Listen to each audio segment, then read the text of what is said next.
하나님 말씀 히브리서 6장 12절부터 20절인데 봉독은 19절과 20절 두 절만 봉독하겠습니다. 다 같이 한 목소리로 합독하겠습니다. 우리가 이 소망을 가지고 있는 것은 영혼의 닷 같아서 튼튼하고 견고하여 휘장 안에 들어가나니 그리로 앞서 가신 예수께서 멜기세덱의 반차를 따라 영원히 대제사장이 되어 우리를 위하여 들어가셨느니라. 아멘.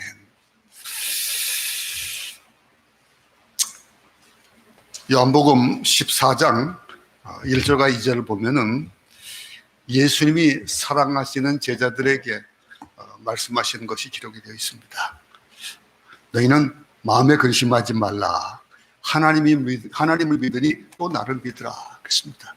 그러면서 내가 너희를 위하여 처소를 예비하러 가신다. 그렇게 말씀하셨습니다.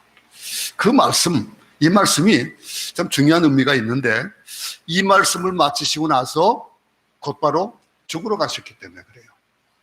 내가 너희들이 보는 데에서는 죽는 것 같으나 너희들이 거할 처소를 예비하러 간다. 그렇게 말씀하셨습니다.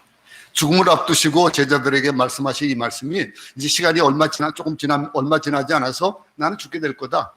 근데 그 죽음을 보면서 너희가 생각해야 될 것이 그것이 죽음으로 끝나는 것이 아니다. 죽음으로 끝나는 것이 아니고 그 종말이 아니고 새로운 시작이다. 새로운 시작으로서 너희를 위하여 천국을 준비하러 간다. 이 말씀. 여러 가지 형태의 정치적이나 사회적으로 불안한 것이 너희를 감싸고 있고 너희 환경이 분위기가 몹시 어지러운 그런 상황이지만은 그렇지만은 그 마음에 근심하거나 걱정하지 말아라. 나를 신뢰하고 나를 믿고 하나님을 믿으라 그랬습니까? 나를 믿으라. 근데 이 말씀은 참 우리가 이해하기 쉽죠.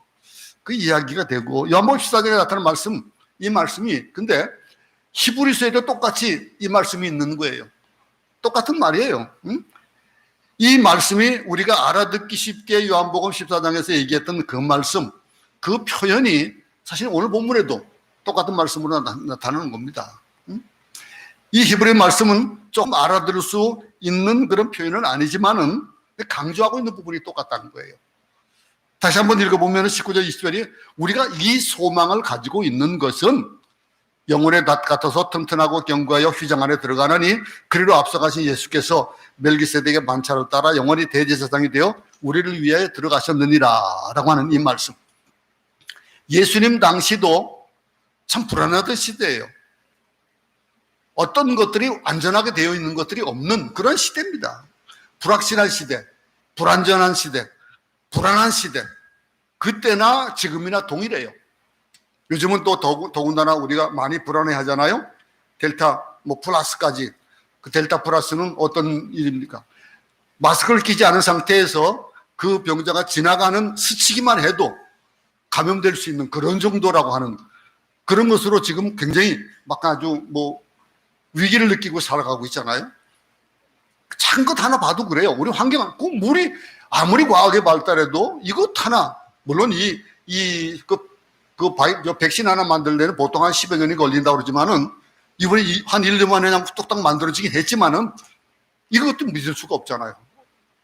더 이 변이가 되어지는 것들이 많고 하다 보니까 이런 불안한 시대, 우리 시대나 예수님 계시던 시대나 사실은 똑같아요.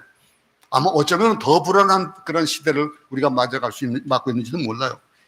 근데 이런 속에서 소망이 있냐? 참 소망이 없는 시대라 그렇게 얘기를 하잖아요. 이상 봐가지고 젊은이들이 소망이 없어서 영혼까지 끌어가지고 무슨 대출을 받느니 뭘 하니 투자를 하느니 그런 얘기를 하는 그런 시대. 뭐가 안심이 되어지고 안정이 되어진다면 그런 거 누가 하겠습니까? 불안한 시대예요 지금요, 이 세상. 근데 우리가 소망을 두고 있는 것이 뭡니까? 이 세상 사람들이 소망을 두고 있는 게 뭐예요? 그 세상 사람들이 가지고 있는 그 소망은 궁극적으로는 그것이 끝이 보이지가 않는 소망들이에요. 우리가 어떤 소망을 바라봐야 되냐? 그럼 우리가 둬야 될 그 소망은 어디에 있느냐라고 하는 것. 그걸 생각해 볼 때에 이 교회 다니는 사람이나 안 다니는 사람이나 예수님과는 좀 먼 생각을 많이 하고 살아가요. 눈에 보이는 것이 우선이니까. 당장 불안하니까. 이런 속에서 이 불안한 현실에 매달려가지고 걱정하고 고생하고 하는 모습은 예수 믿는 사람들도 동일한 것 같아요. 요즘 같아서. 하나님은 놀라운 용기와 위로의 확신의 말씀을 오늘 주고 계셔요. 예수님께서 요한복음 14장에서 말씀하셨던 그 말씀, 위로를 주셨던 그 위로를 우리에게도 지금 주고 계시라는 거예요. 오늘 본문에. 이 말씀에 귀를 기울여야 되는 거예요. 우리가 믿는 믿음, 우리가 바라는 소망, 그것이 얼마나 확실한 것이고 얼마나 분명한 것이냐라고 하는 것을 설명하고 있는 거예요. 오늘 본문에서 우리 소망, 그 소망을 뭐라고 합니까? 우리 소망은 단단히 묶어둔 닷 같은 소망이다 그랬습니다. 배가 아무리 파도가 쳐도 닷을 밑에다가 내려놓으면은 어떡합니까? 그러면은 접혀 있어요. 근데 큰 소망들, 이 배가 아무리 닷을 깊이 내리고 아무리 무거운 닷을 내려도 흔들릴 수 있어요. 뽑힐 수가 있는 거예요. 그죠? 그런데 그런 것과는 다른, 그건 우리에게 주고 있는 것이 뭡니까? 19절에 우리가 이 소망을 가지고 있는 것은 영혼의 닷 같다. 그래서 탄탄하고 견고하다. 세상의 닷은 견고하지 않을 수도 있어요. 그 닷의 줄이 끊어질 수도 있어요. 근데 우리는 영혼의 닷, 소망이, 우리가 가지고 있는 이 소망, 그리스도인들에게는 견고한 튼튼한 닷이 있다. 이 말씀을 지금 하고 있어요. 여러분들은 무엇을 여러분들의 소망의 그런 닷이라고 생각하고 있습니까? 폭풍이 오는 건 어쩔 수 없어요. 그죠? 폭풍이 오는 건 어쩔 수 없는데, 풍랑이 일어나는 것은 어쩔 수 없는데, 문제는 풍랑이 일 때 어떻게 하냐 이거예요. 어떻게 하냐는 거예요. 폭풍이 오고 풍랑이 일 때 배가 아주 견고하고 튼튼한 닷을 내리고 있다면은 잘 견딜 수 있어요. 근데 여러분, 닷도 없이 폭풍과 풍랑의 거센 물결에 대항해서 싸울 수는 없어요. 아무리 큰 배고 아무리 튼튼하다 할지라도 이것이 그리스도인의 현수소 같은 그런 거예요. 예수 믿는 사람들, 여러분들 예수 믿지요? 여러분들이 가지고 있는 소망이 어떤 소망이 있습니까? 그 가운데는 예수 믿는다 하면서도 세상의 소망을 두고 있는 경우가 참 많아요. 지금 눈앞에 보이는 것만 소망을 두고.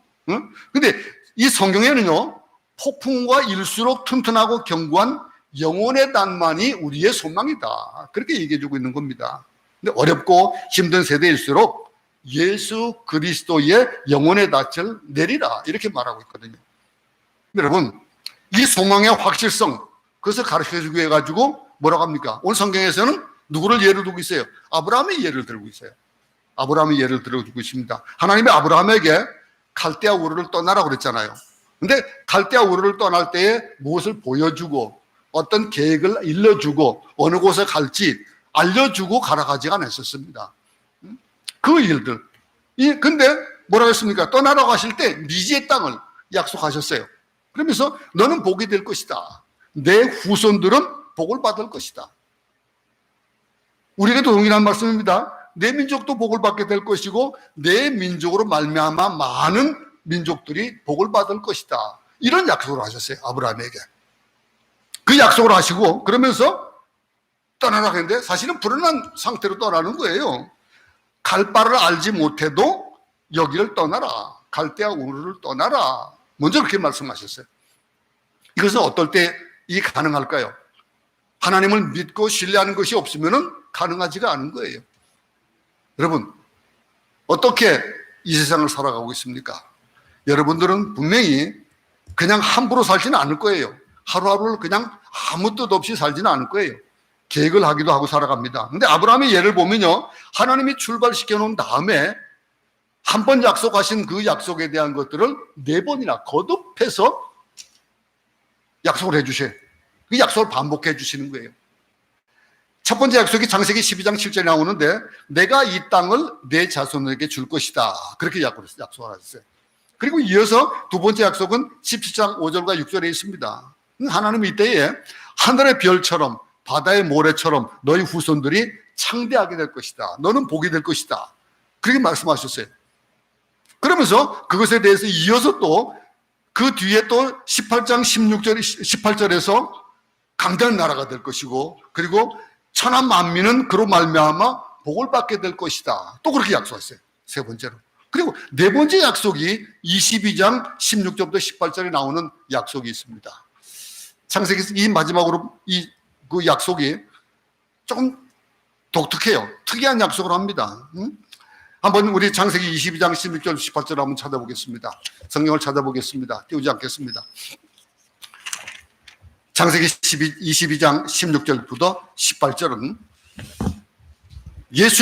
여호와께서 이루시기를 내가 나를 가리켜 맹세한다 그랬습니다. 그리고 내가 이같이 행하여 내 아들 내 독자도 아끼지 아니하였은즉 내가 내게 큰 복을 주고 내 씨가 크게 번성하여 하늘의 별과 같고 바닷가의 모래와 같게 하리니 내 씨가 그 대적의 성문을 차지하리라. 또 내 씨로 말미암아 천하 만민이 복을 받으리니 이는 내가 나의 말을 준행하였습니다. 이 말은 뭡니까? 여기에 약속을 하시면서 아브라함을 최후로 시험하셨어요. 그러면서 아들 이삭을 바치라는 명령을 하셨습니다. 아들 이삭을 바치라. 그 아들이 어떻게 얻은 아들이에요? 몇 살에 얻은 아들이에요? 참 귀하고 귀한 아들인데 그를 바치라는 거예요. 그러니 새벽보다 이른 시간에 이삭을 데리고 하나님이 지시한 땅으로 갑니다. 사흘길을 따랐습니다. 가고 자기 아들을 죽여서 번제물로 드리기 위해서 그냥 칼을 높이 들었을 때에 그때에 하나님 말씀하셨습니다. 아브라함이야, 내 믿음을 내가 봤다. 죽이지 말아라 그랬습니다. 그리고는 어떻게 했습니까? 그리고는 그에게 준비된 양을 주셨어요. 이게 네 번째 약속. 그러고 나서 22장 16절, 창세기 22장 16절부터 18절에 내가 나를 가리켜 맹세한다 그랬습니다. 하나님이 나를 가리켜 맹세한다. 이 맹세라는 단어에 한번 주목하세요. 처음 하나님이 맹세라는 단어를 쓰셨습니다. 하나님이 맹세하신 것다라고 하는 것, 이보다도 더 확실한 약속이 어디 있습니까? 지금까지 하나님은 아브라함에게 계속해서 약속하셨잖아요. 네 차례나 약속을 하셨어요. 그러면서 그 약속을 지키면서 네 번째로 축복해 주실 때는 내가 나를 가리켜 맹세한다. 하나님보다 더 큰 이가 없기 때문에 하나님이 하나님 자신을 걸고 맹세하신 것이에요. 이게 맹세하시는 것. 오늘 본문에 6장 13절부터 14절을 한번 보겠습니다. 13절 14절을 한번 읽어보겠습니다. 시작. 하나님이 아브라함에게 약속하실 때에 가리켜 맹세할 자가 자기보다 더 큰 이가 없으므로 자기를 가리켜 맹세하여 이르시되 내가 반드시 너에게 복 주고 복 주며 너를 번성하게 하고 번성하게 하리라 하셨더니, 뭐라 했습니까? 두 번 반복해서 말씀하셨어요. 너를 번성케 하고 번성케 하고 복 주고 복 줄 것이다. 거듭하여 말씀하는 말씀. 이 말씀에 대한 거, 이 확정과 결정을 의미하는 것이 두 번 반복하는 거 아니겠어요? 이 반복하여서 강조하시면서 그 강조가 어떻게 말씀하신 거예요? 내가 나를 가리켜 맹세한다. 맹세하면서 말씀하신 거예요. 그러니 이 소망이 하나님 자신을 두고 하신 맹세. 16절 보세요. 사람들은 자기보다 더 큰 자를 가리켜 맹세하나니 맹세는 그들이 다투는 모든 일의 최후 확정이니라. 맹세하는 것은 최후의 확정이다 그랬습니다. 근데 여기서 하나님은 약속을 기업으로 받는 자들에게 그 뜻이 변치 아니함, 그것을 확실히 나타내시려고 맹세로 보증하신다, 그런 말씀하셨습니다. 이것이 아브라함에게만 주어진 것이 아니에요. 우리에게도 주어진 것이에요. 그러니 이 약속을 받았다, 하나님이 맹세하신 그 약속을 받은 거예요. 그럼 그 약속이 얼마나 귀한 약속입니까? 하나님은 우리의 구원과 소망, 그것이 우리에게 주신 약속이다라고 말씀하시는 거예요. 하나님이 약속하실 뿐 아니라 맹세까지 하신 것, 아브라함에게 마지막으로 반복하실 때 하나님은 너무나도 분명히 자기 자신을 가리켜 이 축복은 내가 내게 맹세한 거다 그랬습니다. 그것이 우리에게 주어진 거예요. 아브라함에게뿐만 아니라 그 아브라함에게 주어진 것이 우리에게 주어진 복이라는 거예요. 그럼 이것만큼 더 큰 소망이 어디 있습니까? 이것만큼 든 약속, 그 축복이 어디 있습니까? 하나님이 약속하고 맹세하신 이 축복 누가 걷어갈 수 있겠습니까? 우리도 이걸 신뢰를 잘 못해요. 신뢰를 잘 못하고 살아가요. 손에 안 잡히니까 그냥 손에 잡히는 거 보이는 것만 따지니까 이 어찌 이루어지지 않을 수 있는 것입니까? 그런데도 불구하고 그게 이루어질까? 그게 내게 해당되어질까? 아브라함에게 주어진 것 아니야? 이러고 만다는 거예요. 그러니 걱정하고 근심하고 살죠. 먹을 것, 입을 것, 내일의 일들에 대한 걱정을 하고 사는 거예요. 여러분, 참 목사만큼 참 세상 눈으로 보면은 참 불확실한 사람이 없어요. 이 세상 이제 저도 이제 정년이 가깝잖아요. 정년에 가까운데 정년 끝나고 나면 뭐 먹고 살까요? 뭐 아들이 있고 딸이 있고 아니에요. 몰라요. 그들이 어떨지 모르겠어요. 요즘 무슨 근데 목사가 사역을 하다가 돌아가시잖아요. 그러고 나면은 당장 교회에서 어떻게 하는 줄 알아요? 사택 빼주세요. 지금 그런 민망이들이 얼마나 많은지 몰라요. 지금 선교사님 중에서도 코비드로 돌아가신 그 선교사님들, 그 사모님들 앞으로 가족은 또 어떡합니까? 그만큼 그렇게 불쌍한 사람들이 많은데 우리를 사랑하시는 그 하나님이 당신을 가리켜서 맹세하신 그 맹세가 우리에게 주어졌다라면 이처럼 우리를 사랑하시는 그 맹세하심, 그 사랑하심, 우리를 사랑하셔서 자기 약속을 지키실 뿐만 아니라 자기의 이 맹세를 지키시는 분인데 그 구원에 대한 것, 독생자 예수 그리스도를 우리에게 주셨고 이분으로 말미암아 약속과 축복의 바늘에 든 모든 사람들, 그들에게 이 맹세를 주신 거예요. 여러분들에게 주어졌고 우리에게 주어진 거예요. 그래서 목사는 정년 이후에도 걱정하지 않습니다. 하나님께서 지금까지 못 먹여주셨는데 제가 가끔 그런 간증도 하잖아요. 제가 당시 처음에 전도사 시절에 처음 교회에서 사례비 받는 게 얼마인 줄 알아요? 8만 원을 받았어요. 사례를 받은 게 8만 원을 받았습니다. 그 당시에 일반 그 회사에 그 사례 봉급 받는 사람들이 아무리 적게 받아도 대학 초졸이 120만 원, 150만 원을 받던 그런 때예요. 그럴 때에 8만 원을 받았다니까요. 뭐가 있겠어요? 물론 성미를 좀 줄 때도 있고 그랬습니다. 그런데 저희 집에는요, 고기가 끊이질 않았어요, 냉장고에. 우리 청년들이 저희 집에 오면은 하나도 먹을 것이 없이 그냥 돌아간 적이 없어요. 근데 그 하나님을 저는 알거든요. 그러면 여러분, 이 약속, 은혜의 보좌 앞에 담대하갈 수 있도록 우리에게 길을 열어주신 그 일에 대한 것들을 오늘 본문에서 또 말씀하고 있어요. 18절 한번 보겠습니다. 18절 한번 다 같이 한번 읽어보겠습니다. 시작. 이는 하나님이 거짓말을 하실 수 없는 이 두 가지 변하지 못할 사실로 말미암아 앞에 있는 소망을 얻으려고 피난처를 찾은 우리에게 큰 안위를 받게 하려 하심이라. 예, 18절 하나님의 거짓말을 하실 수 없는 이 두 가지 변하지 못할 사실, 이게 뭘까요? 여기에 거짓말을 하실 수 없는 두 가지 변하지 못할 사실이라는 것이 뭘까요? 그것은 뭐예요? 하나님이 시시하신 약속이에요. 그 약속과 또 자기를 가리켜 맹세하신 맹세예요. 약속과 맹세, 이거는 변할 수 없는 거예요.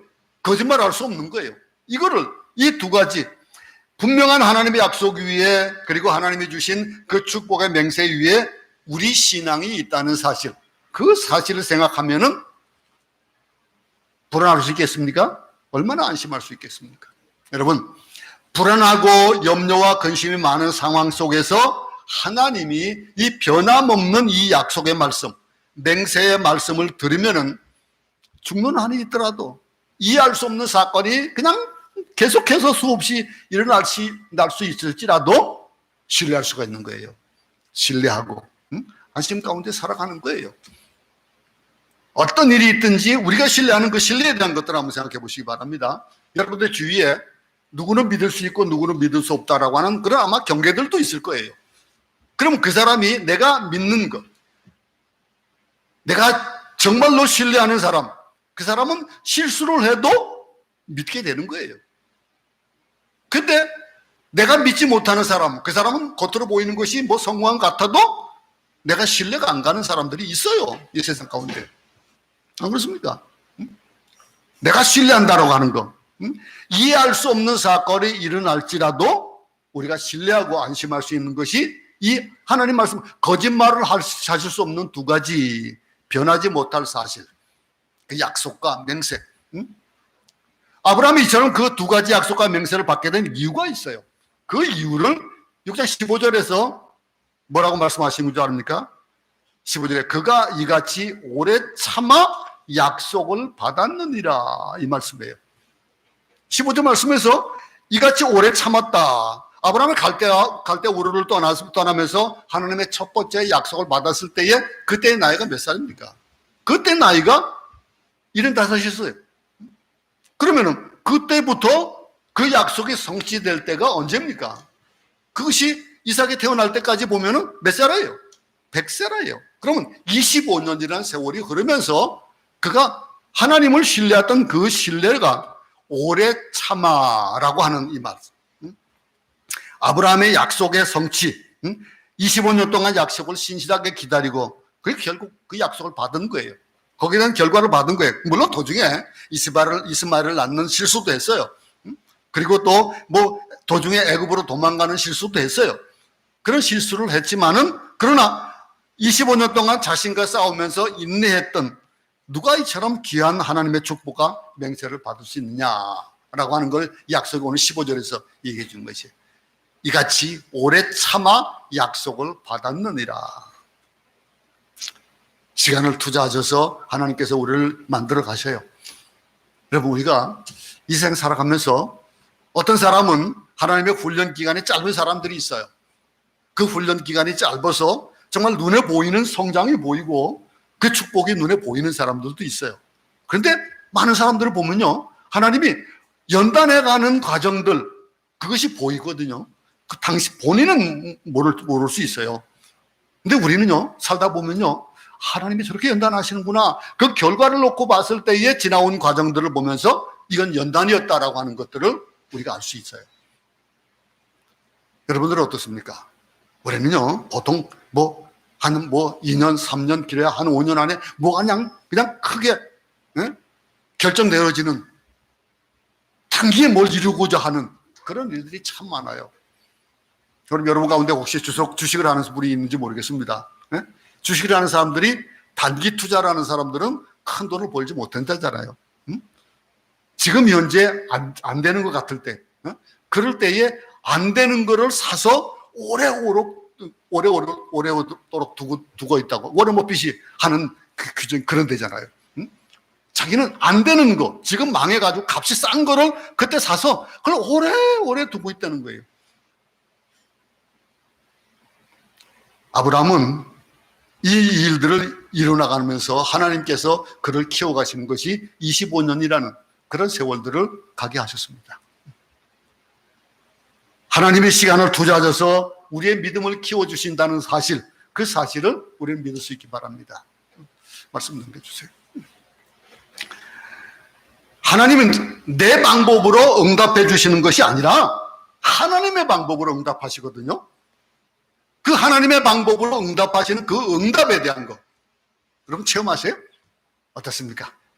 훈련되어져 가는 그런 과정 속에 있을 때는 안 보여요. 내가 지금 어렵고 힘들 때 안 보여요. 이 현실들이 나라를 봐도 또 세계 정세를 봐도 우리 현실을 봐도 그 가운데서 우리가 그 이 원리를 적용하기가 참 쉽진 않아요. 앞에 것만 보고 있으면은, 지금 현재만 보고 있으면은. 근데 그것이 결과론적으로 볼 때에 하나님께서 나를 훈련하시는 기간이 있는 것을 알게 될 때가 있어요. 그걸 가르쳐서 뭐라 합니까? 복주고 번성하고 번성하는 그 일들이 오래 참아 약속을 받았다라고 하는 25절의 말씀. 하나님의 약속은 우리가 조각에 받으려고 해서는 안 됩니다.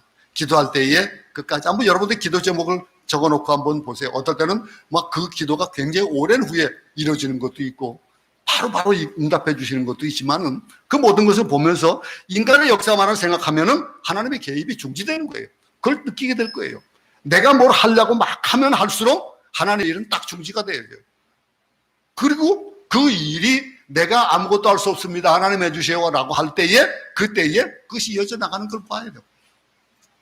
하나님 하신 일을 막아서는 안 됩니다. 하나님께 기회를 드리는 거예요. 하나님이 모든 것을 하지, 내가 감정으로 모든 일을 끝내면 안 되고 하나님이 일하시게 하시는 것. 하나님을 하나님 되게. 왜냐하면 하나님이 역사의 주인공이시기 때문에 그래요.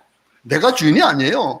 사람이 역사의 주인이 되면은 그 역사는 언제나 비극으로 종말을 맞이하게 됩니다. 내가 무엇을 하려고 그러면 물론 능력이 있어가지고 잘 될 수도 있을 거예요. 근데 그 일이 끝까지 내가 능력을 다 발휘해서 할 수 있는 것이 이 세상 일이 아니고 하나님의 역사가 그게 아니에요. 하나님이 일하시는 것. 역사의 주인공은 우리가 아니라 하나님이기 때문에 그렇습니다. 이 시대에 하나님이 원하신 일을 하나님이 하실 때에 단지 우리는 그 뒤를 따라갈 뿐입니다. 아브라함의 약속뿐만 아니라 맹세까지 받게 된 또 한 가지 이유는 또 뭡니까? 이삭을 바쳤기 때문에. 이삭을 바친 거예요. 하나님의 아들 이삭을 바치라고 말씀하실 때 그때에 그런 갈등 없이 그냥 순종했어요. 자신을 두고 맹세하시면서 축복하시는 그 축복을 받게 되는 것이 바로 그런 순종할 때, 그럴 때 받게 된 거예요. 이런 순종의 결과가 그런 결과가 되어지는 거예요. 어떻게 아들을 막 바칠 수 있겠습니까? 우리 인간적인 생각으로 도무지 될 수 없는 거잖아요. 모르겠습니다. 어떻게 되어질지 우리 가운데서도 그런 일들, 무엇을 하나님께서 내게 원하실지는 모르지만은 근데 지금 현재 우리가 살아가면서 보면은 그 일을 감당할 수 있냐 없냐를 하나님이 하라고 하실 때에 그걸 내가 생각하지 마세요. 내가 생각하면요, 그 일을 내 계산으로, 내 머리로, 내 생각으로 판단하기 때문에 그 감당할 수 있다 없다를 내가 결정을 내려버리면 그것으로 종말을 맞이하는 거예요. 하나님의 명령이냐 아니냐를 물을 수 있기 바랍니다. 이 일이 하나님이 기뻐하신 일인가 아닌가 그 일을 묻고, 하나님의 명령이면 내가 할 수 있는 것, 그것이 아니라 내가 할 수 없는 것도 할 수 있다는 거예요. 능력 주시는 자 안에서 모든 것을 할 수 있다 그러잖아요. 그래, 하나님의 명령이면 내가 불가능한 것도 가능해지는 거예요. 문제는 내 능력이 아니라 순종입니다. 순종은 하나님이 원하실 때 우리가 순종하면은 하나님이 기적을 일으키시는 거예요. 하나님 결코 돈이 없으신 분도 아니잖아요. 돈이 필요하신 분도 아니에요. 사람이 없어서 우리를 쓰시겠어요? 우리 아니라도 또 누구든지 사람을 또 쓰셔요. 이 세상 보세요. 많은 사람들이 나 없으면 세상 안 돌아갈 것 같지만은 그 사람 한정된 세월을 끝나고 세상에서의 삶을 끝나고 나면은 그 세상은 돌아가요. 나 없어도 잘 돌아가는 거예요. 하나님은 우리의 순종을 원하십니다. 우리의 희생과 헌신을 원하시고 상식적으로 합리적으로 도저히 이해할 수 없을지라도 하나님이 하시고자 하시면은 우리는 해야 됩니다. 순종하는 삶, 내 생애를 맡기고 하나님이 원하실 때 순종하는 그 삶, 이 아브라함의 모습이 순종의 모습이었어요. 순종할 때 하나님께서 뭐라고 하셨습니까? 오늘 본문에 볼게요. 내가 반드시 너에게 복주고 복주며 너를 번성케 하고 번성케 하리라. 이 일들을 내가 할 수 있는 일이 아니에요. 이 맹세할 때. 또 한 가지 생각해 볼 문제는요, 우리에게 주셨다는 그 소망, 그 소망의 내용을 다시 한번 생각해 봅시다. 그 소망을 내용을 한마디로 말하면은 6장 19절에 보겠습니다. 19절의 말씀 보니까 우리가 이 소망을 가지고 있는 것은, 이 소망에 대한 얘기예요. 영혼의 닷 같아서 튼튼하고 견고하고 휘장 안에 들어가나니 그랬어요. 휘장 안에 들어간다. 이 휘장 안에 들어간다는 이 말이 무슨 말일까요? 이 말을 한번 생각해 봅시다. 휘장에 들어가는 것, 즉 그리스도가 휘장에 들어갔던 그 사건이 바로 우리 소망의 내용이라는 거예요. 그 소망의 내용. 그렇다면 휘장에 들어갔다는 것이 무슨 뜻이냐? 한번 살펴봅시다. 사람이 거하는 장소, 하나님이 계시는 지성소, 그 사이에 뭐가 있어요? 휘장이 있어요. 휘장이 있고 휘장으로 구분을 했었어요. 가지고 그 휘장 안에 들어가는 밖에 못 들어가요. 그것도 1년에 한 번밖에 못 들어가요. 하나님이 계신 곳을 지성소라고 하는데 이곳에 대제사장이 들어가고 1년에 한 번 속죄일 때만 들어가는 거예요. 백성의 죄를 가지고 속죄하기 위해서 들어갔을 때 그 속죄일도 오랜 시간 있지 못합니다. 짧은 시간만 머물 수 있고 그 지성소에 들어갈 때는 먼저 자기 죄를 벌써 하나님 앞에 깨끗함을 받아야 돼요. 그 자기 죄를 위하여 제사를 드리고 그리고 죄로 인해서 자기가 죽을 수도 있거든요. 그렇기 때문에 그 제사를 드리는 이후에나 그곳에 들어갈 수 있었어요. 지성소 아니라고 평온한 장소가 아닙니다. 그곳에 들어가면서 종종 말씀드리죠. 발에다가 방울을 달고 들어간다고. 그에 들어가가지고 소리가, 방울 소리가 안 들리면은 하나님이 받으시 않고 제사장은 죽었다 해가지고 끌어다닌다. 그런 예도 있다고 말씀드렸잖아요. 이런 것. 그러면은 인간이 왜 하나님을 두려워합니까? 대제사장이 이게 하나님의 거룩과 하나님의 영광이 있는 곳이기 때문에 죄인이 자기 죄를 회개하지 않고 제사를 드리지 않고 그곳에 들어가면 그대로 죽거든요. 그것을 두려워 안 할 사람 누가 있겠어요? 대제사장도 두려워했을 거 아니겠어요? 그죠? 그렇게 두려워합니다. 근데 이 두려운 이유가 뭘까요? 죄인이기 때문에 그래요. 아무리 대제사장이라도. 그러면 이 죄인, 인간이요, 두렵고 고통스럽지만은 제사를 꼭 드려야 되는 거예요. 주께서 제사를 받으시기에. 근데 이 휘장을 주님이 치워주신 거예요. 이 휘장, 십자가 못 박혀 죽으시면서 그 휘장을 가르셨고 그 속에 들어가서 단번에 제사를 드리셨다. 휘장이 이렇게 위에서 아래로 뜯은 게 아니고 갈라지게 찢어졌다 그랬잖아요. 그러니 그 두꺼운 휘장이 떨어지는 것, 우리가 이 무서운 하나님의 사랑과 자비의 용서를 받은 그 징표가 예수 그리스도로 말미암아 휘장이 찢어지고 그 안에 들어갈 수가 있게 됐는데, 그리고 우리는 뭐라고 합니까? 그래서 우리가 하나님을 아바 아버지다 이렇게 부르잖아요. 그럼 이 일이 뭐냐 이거죠. 근데 이 일에 있어서 우리가 반성해야 될 것이 있어요. 여러분, 지금 현재 우리가 이렇게 예배드린다, 하나님 앞에 예배를 드린다, 우리에게는 제사를 드리는 제물도 눈에 보이는 제물을, 짐승을 잡는 제사도 아니고 하나님 예배드리러 나오는 이 일들을 우리는 어떻게 생각합니까? 우리가 이 일을 경홀히 여기는 경우가 얼마나 많은지 몰라요. 예배를 드리는 거, 예배는 준비하고 드려야 되잖아요. 하다못해 산악당에 가가지고 손을 빌고 뭐 천지신명께 빕니다 하는 사람들도 어떻게 합니까? 우리가 잘 아는 신만이들 어떻게 한다고 합니까? 가기 전에 깨끗이 씻고 그리고 뭐 빌고 그리고 한대잖아요. 근데 우리는 하나님 앞에 나올 때 어떻게 갑니까? 자비로우신 분이라는 그 이유 하나로 하나님을 만홀히 여길 때가 얼마나 많은지 몰라요. 예배에 우리의 마음이 신령과 진정으로 예배를 드린다고 하는 요한복음 4장 24절의 말씀이 바로 어떤 말씀이냐 이거예요. 그걸 생각해 봐야 된다는 거예요. 하나님은 뭐 다 용서해 주시겠지, 다 봐주시겠지. 그냥 아니라 아무 생각, 그런 생각조차도 안 하고 그냥 예배를 드리러 오는 경우 있잖아요. 방송에서 그냥 방송으로 예배 드리면 되지 뭐. 우리 예배에 대해서 털끝만한 죄도 하나님은요 용납하지 않으십니다. 그 죄를 원하지 않으셔요. 내가 순결하니 너희도 순결하라 했잖아요. 그 죄 때문에 예수님이 십자가에 죽으셨다는 그 사실을 생각해 본다면은 어떻게 구원을 받은 것이냐고 생각해 본다면은 우리의 눈꼽만한 죄도 견딜 수 없기 때문에 예수님께서 십자가에 돌아가신 거예요. 그렇다면은 가끔 하나님을 너무 만홀히 여기고 있지 않는가, 경솔하고 경망스럽게 하나님을 대할 때가 없지 않냐 이거예요. 찬송할 때 어떤 자세로 찬송합니까? 제가 종종 자주 말합니다. 우리 찬송 부를 때에 내가 어떤 콩쿨 대회 나가가지고 심사위원들이 딱 믿는 그 앞에서 부르는 것 같이 그렇게 불러야 되는 거예요. 하나님 앞에 올려드리는 그 예배라는 것이 뭡니까? 우리가 하나님 앞에 보리는 예배, 아바 아버지라고 부르는 것, 그분의 자비, 용서, 그것을 우리가 잘 아는 사람이라면은 우리는 동시에 두렵고 떨리는 그런 공의의 하나님도 우리는 알아야 된다는 거예요. 근데 그거를 어떻게 한다 그랬습니까? 그 하나님이 튼튼하고 견고한 휘장 안에 들어가나니라고 하는 휘장 안에 들어가신 그분이 20절에 보니까 그리로 앞서가신 예수께서 멜기세덱의 반차를 따라 영원히 대제사장이 되어 우리를 위하여 들어가셨느니라, 이 말씀. 여러분이 두려움과 불안을 종식시키기 위하여서, 우리의 허물과 죄를 종식시키기 위하여서, 사탄의 모든 세력을 완전히 꺾으시기 위해서 주님께서 들어가셨다, 그 말씀이에요. 20절의 말씀이. 여러분, 이 들어가셨다라고 말 속에 중요한 뜻이 있을 거예요. 한 가지는 이런 뒤따라온 사람이 있으면은 그 길을 안심하고 들어갈 수가 있는 거예요. 예? 안심하고 뒤따라가는 거예요.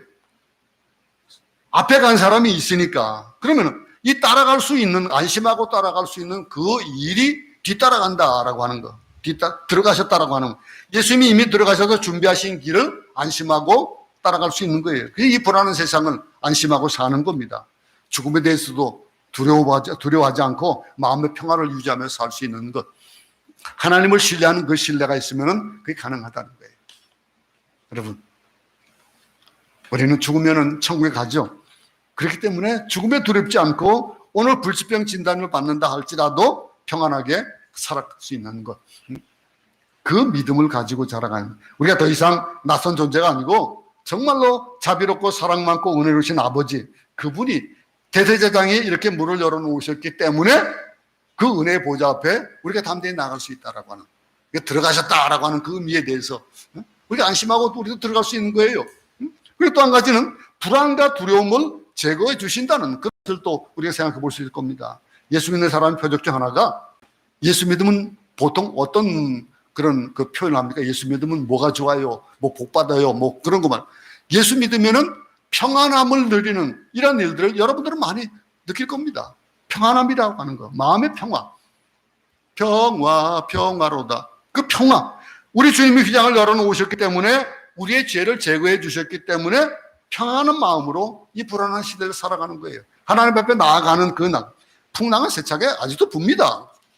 풍랑은 세차게 불고 천둥도 울립니다. 그게 이 세상이에요. 이해할 수 없는 여러 가지 고통들이 지금도 있어요. 없는 게 아니에요. 끝난 게 아니에요. 근데 주님과 함께 있으면 평안한 거예요. 여러분들은 부모와 함께 있으면 자녀들은 아무리 환경이 안 좋아도 새근새근 잠 잘 자요.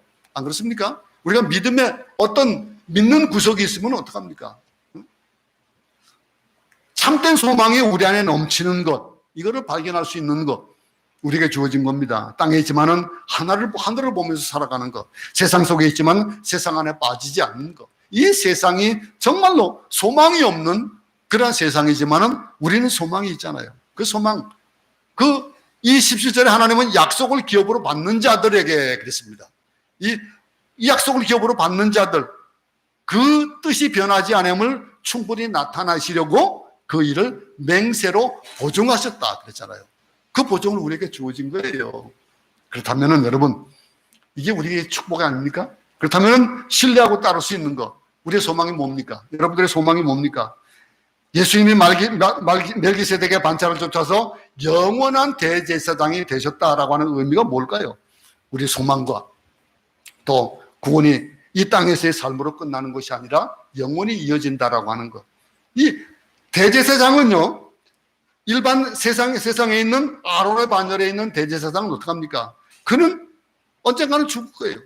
그가 죄를 제사할 때 회개하지 않고, 그것을 해결하지 않고 그 지성소에 들어가면 죽을 수밖에 없는데, 예수님은 어떤 분이었습니까? 그분은 의의 왕이고 평강의 왕이요, 아비도 없고 어미도 없고 족보도 없고 시작한 날도 없고 생명의 끝도 없는 영원한 대제사장 멜기세덱의 반차를 쫓아서 대제사장의 사역을 하시는 분이 예수님. 그분이 우리의 대제사장이 되어주시는, 그렇다면 우리의 삶은 세상에서 끝나는 것이 아니라 영원까지 간다는 것, 우리에게 영원한 축복이 있다는 그 축복을, 그 약속을 기업으로 받는 자, 나 자신이에요.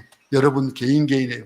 그런 자들에게 그 뜻이 변하지 아니함을 충분히 나타내시려고 이렇게 내가 나를 가르쳐 맹세한다, 그렇게 말씀하신 거예요. 그 맹세예요. 이게 참된 소망이신 예수님을 바라보고 살아가는 우리 모두 되기 바랍니다. 이 세상을 돌아보고 주위를 돌아보면은 소망을 둘 곳이 아무것도 없어요. 그 소망이 변할 수밖에 없는 세상. 근데 우리보다 앞서가신 예수님, 휘장을 가리고 지성소까지 우리를 인도해 주신 하나님께 감사하며 그 소망을 붙잡고 살아갈 수 있기 바랍니다. 두려워하지 마세요. 이 세상 두려워할 거 아무것도 없습니다. 사탄은요, 우리의 육신을 괴롭히게 할 수는 있어요.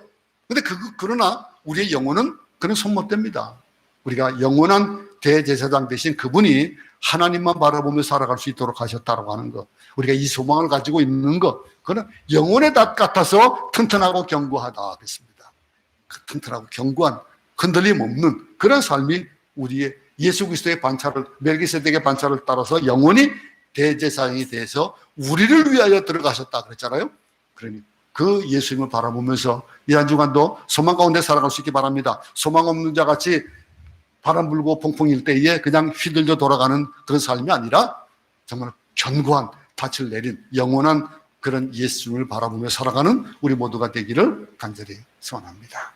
하나님 아버지, 우리가 이 세상을 바라보면은 어디에서 소망을 둘 수 있겠습니까? 사람을 볼 수 있겠습니까? 물질을 볼 수 있겠습니까? 건강을 볼 수 있겠습니까? 유한적인 것, 한이 있는 것들을 바라보는 그러한 소망은 멸망의 그러한 끝을 볼 수밖에 없을 겁니다. 우리는 영원한 대제사장 되신 예수 그리스도를 바라보며 그분께서 우리에게 맹세하신 그 약속을 붙잡고 이 한 주간 또 살아가면서 힘있게 발걸음을 내디딜 수 있도록 도우시옵소서. 예수님 이름으로 기도드렸습니다. 아멘.